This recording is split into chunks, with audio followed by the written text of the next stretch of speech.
Viewers, do me a favor, please, and hit the like button. Make sure you're subscribing. Make sure you get that bell notification button turned on as well. Very important to the channel that you do that. I want to move back to the big news from last night, gentlemen. And of course, that was Alexander Isak joining Liverpool Football Club. £125 million, Jamie. You must be absolutely made up. Wrap the league up in red, please. We'll take it now. We'll take it off everyone's hands. Yeah, listen, I think probably the most drawn out transfer that I've seen in a while. And I think this deadline day, we were speaking, me and KJ were saying just before we went live, like it'll probably be one of the best deadline days in a very long time, just for all the transfers that are obviously moving around. A lot of dominoes starting to fall into place now.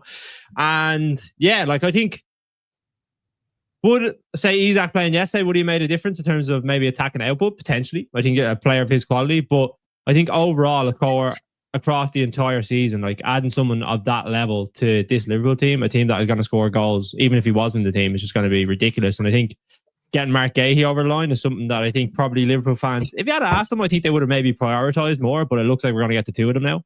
And yeah, I just think it's been an unbelievable window. Like, we've obviously spent a lot of money, but we obviously have sold a lot of players too. And there's been a big change in the squad.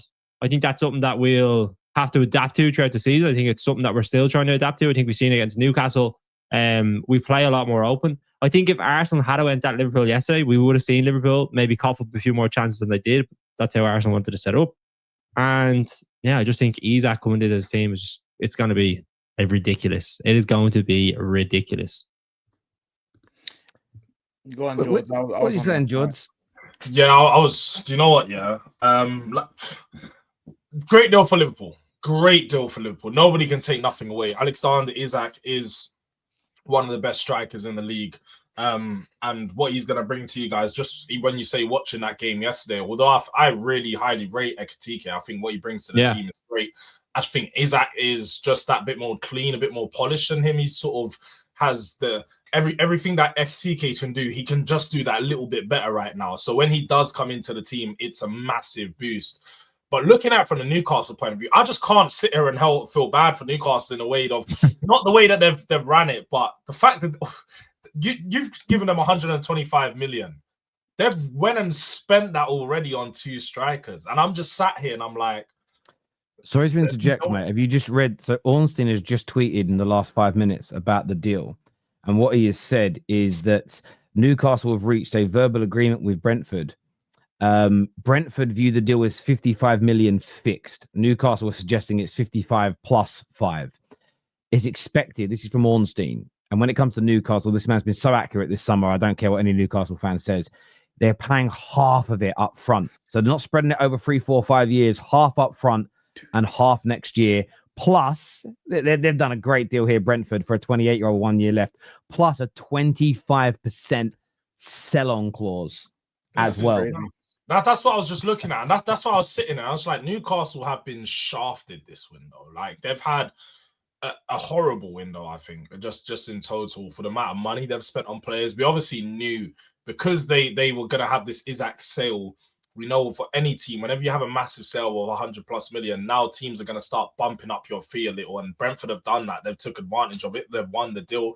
Newcastle fans, you know, one thing we can't hear is we're not allowed to spend because of PSR. They've spent 200 plus million pounds on just attackers. So they've competed with Manchester United. They've competed with the likes of Arsenal, maybe not Liverpool, but with all the top teams, they've spent near enough the same amount on just their 3 attackers in Alanga, Lissa, and Voltameda. So, look, we don't want to hear no excuses now. Newcastle have to compete. And, yeah, but look, Liverpool run away with the league, man. Wrap it up in red, like Jamie said, because Isak, it's a massive signing for them, man. Massive. Yeah. I seen a comment there, Newcastle, Bonnie Blue sentence. Oh my gosh. Well, the thing is in Newcastle, the bit that's really frustrated me, the bit that's got under my skin has kind of been this weird arrogance all summer that, you know, I saw True Geordie again today, who, look, the respect I put on True Geordie for what he did for the content creator game, because he's a GOAT within the category. Whether you like him or not, he's a GOAT within the industry. But speaking about, look, this summer, you know, we've had to sell because of PSR problems, and this is exactly why PSR was brought in to hold us back. It's like when Liverpool used to do this whole, we only spent big after Coutinho because of the Coutinho money. but you were trying to buy the Van Dijks in the summer and you were trying to convince Coutinho to stay, you would have still spent that money. It's just you happened to make a big sale. It was never you just spent because of that money. You were always, if you actually look at the stories, you were trying to sign those players and convince him to stay. You were trying to sign Ekitike and Shesko and Mbumo and Cunha and Howson and Gahey, and you were trying to convince, you wouldn't have got all the strikers, you would have got one of them. And you were trying to convince Alexander Isak to stay by offering him the biggest wages in your club's history. So this notion that PSR has held them back is just it's basically a comfort blanket and a safety net for, and a protection to not view their own mistakes. And the journalists haven't helped, because I want to show you this.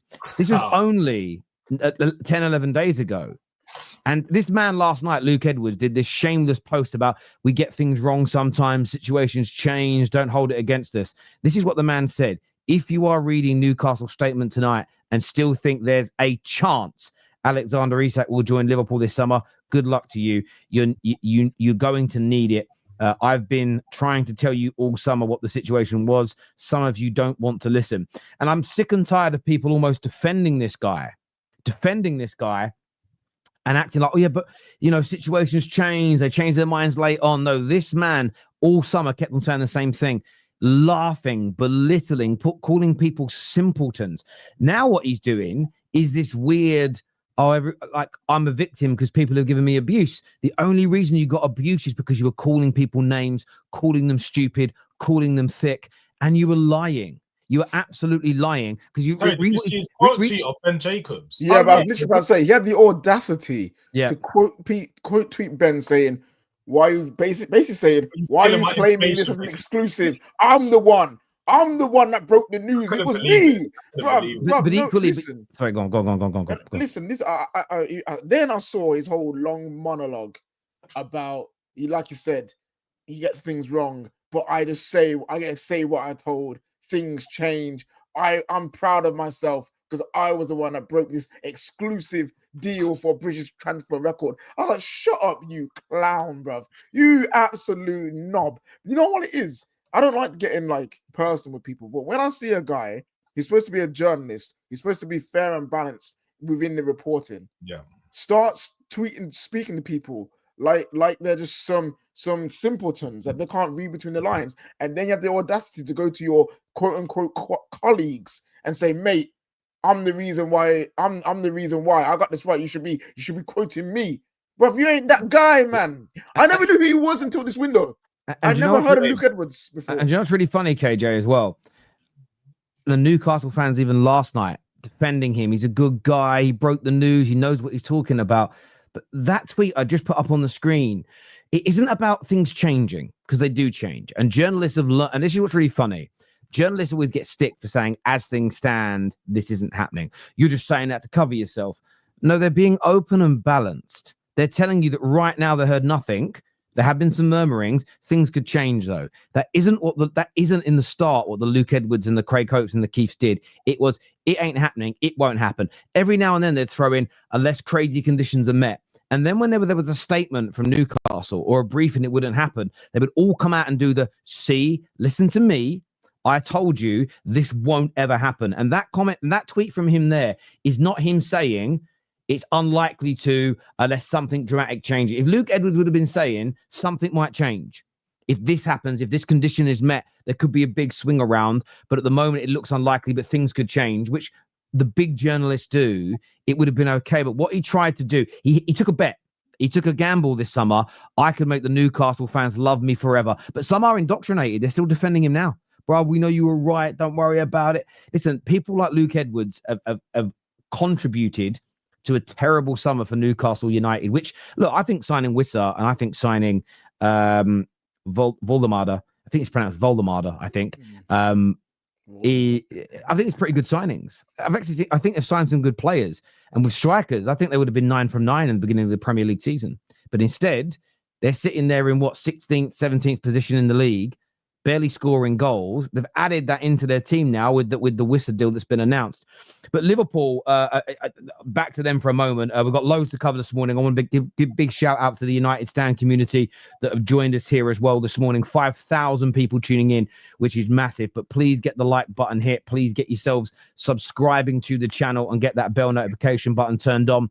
It is a massive, massive deal for Liverpool in terms of the quality of Isak coming in. 125 million. Again, Liverpool demonstrating how to do business in the sense of not panicking, not just going, okay, there's 150, there's 160, there's 170, plus an 80% sell-on clause. They bid their time, and they were confident they would get it done. They didn't panic. They didn't get involved in anything public. They just were putting in British transfer record bids. Does take the spending now beyond, I think, 400 million this summer. Plus now there's talk of 35, 40 million for Gahey being next. And how important is the Gahey deal now to strengthen that back line, Jamie?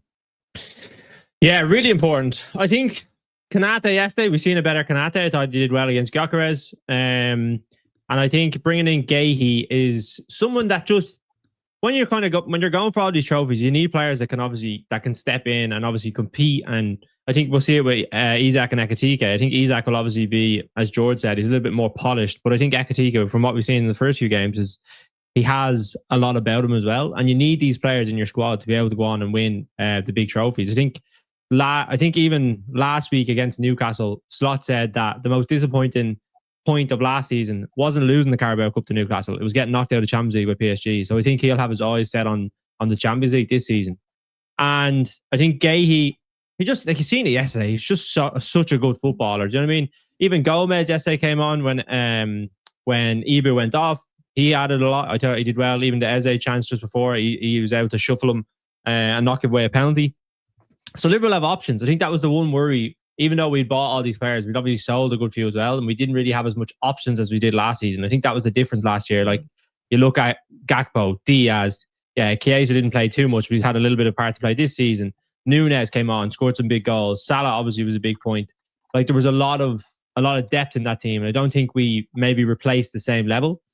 So I think we have now, and I think you could probably say this is obviously a 10 out of 10 window. And the fact that, because even with the amount of money that we have spent so far this year, I think our net spend in terms of ins and outs would have been about 50 million, I'd say. But now you're saying, like, if we push over the 40 million mark, it's like, what, 200 odd million spent, 250 million. It's actually investing in the squad. It is spending money that FSG, like, say, haven't brought in players for. It's actually money that was from running the club successfully over the last, say, decade that they're able to spend this money now. So, yeah, it's huge. And I think Liverpool fans are rightly excited. Rival fans are rightly worried. And I think the expectation should be that Liverpool go on and compete on all fronts now. I don't think you can say, like, that they shouldn't be getting knocked out or beaten by any other team. The expectation is every game that they go into, they should win. So, yeah, it's exciting. It's exciting. I'm excited as a Liverpool fan, as all Liverpool fans should be.